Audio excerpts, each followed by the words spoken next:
let's go to Ukraine now. Russia has admitted for the first time that 150 National Guardsmen were sacked for refusing to fight in Ukraine. Meanwhile, Ukraine has said that fighting in the eastern Donbass region has reached its fiercest level yet. Well, we can go live to the Donbass region now. Richard Spencer is the Times correspondent there. Hi, Richard. Hi. Paint a picture for us. What's it like where you are? Well, where I am at the moment is actually quite quiet. Otherwise, I wouldn't be speaking to you, I think. But just in the next main town out from here, you the start of this pocket that's gradually being surrounded by Russian troops. They're coming in to try and cut the road to this city of Severodonetsk, just northeast of here.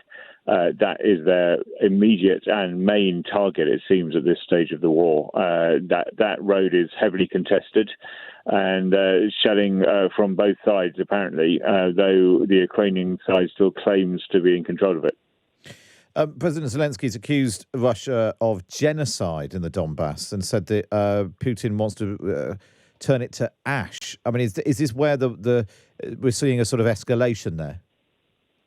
Yeah, so this is the rhetoric. What the fact on the ground is that, since the attack on Kiev failed and since the withdrawal of forces from Kharkiv, the second city, about a month ago, 2 months ago in the case of the withdrawal from Kiev, the Russians have basically been concentrating all their resources on capturing these two sort of breakaway republics, if you like, Donetsk and Luhansk. They now, the bits of it that weren't already under their control. If they can claim the city Severodonetsk and the pocket of Ukrainian territory around it, then they will have completed the capture of Luhansk. They'll still be part of Donetsk that they don't have under their control. No one, the Russian goals stated goals have changed and been so contradictory that no one's quite clear what Putin is after. But one strong theory is that he wants to complete the capture of these two breakaway provinces, as we all refer to them as, Donetsk and Luhansk, collectively known as the Donbass.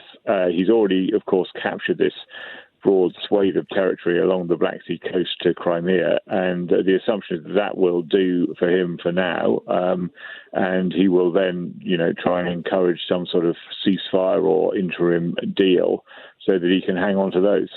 Boris Johnson's been talking sort of along those lines this morning. Let's just take a listen, Richard, to what Boris Johnson was saying to Bloomberg earlier. How can you deal? Yeah. How can you deal with a crocodile when it's in the middle of eating your left leg? What's the negotiation? And that is what Putin is doing. And he will try to freeze the conflict. He will try and call for a ceasefire. We desperately need it to end. The world needs it to end. Yeah. But the one way that it can end is for Putin to accept that, let us say that the denazification of Ukraine has taken place, and that he's able to withdraw with dignity and honour. Richard, some people listening to that will wonder if allowing Putin to withdraw with dignity and honour is quite the right approach. I mean, I hear a lot of talk from, capitals along various lines about what to do with Putin and what to negotiate over and what negotiating strategy the Ukrainians should or should not be encouraged to. A lot of it seems rather far from reality. I mean, why on earth would Putin withdraw from Ukraine? I mean, with dignity or without dignity, he's winning. I mean, he's not winning in the sense that we originally thought his goals were, in terms of taking Kiev, taking control of Ukraine, establishing a Russian-friendly government. But he's taken a large swathe of territory in the south. He's made advances in this Donbass region. He's got the other little pockets of territory along the Russian border to the northeast. What are we or anybody else offering him in return for withdrawal? I mean, this is what he wants. So why would he withdraw? I don't quite understand what any of these discussions are about. there are, as I see it. I mean, so Putin might, succumb to pressure on sanctions and so on, and decides he wants to, re-establish Russia in the community of nations, et cetera, et cetera, et cetera. All those nice sounding phrases people talk about. But there's no sign of that. I think there are two options here. Either you make a ceasefire now when Russia has achieved some of its goals, and say we have to accept that, which is what Zelensky says he won't do.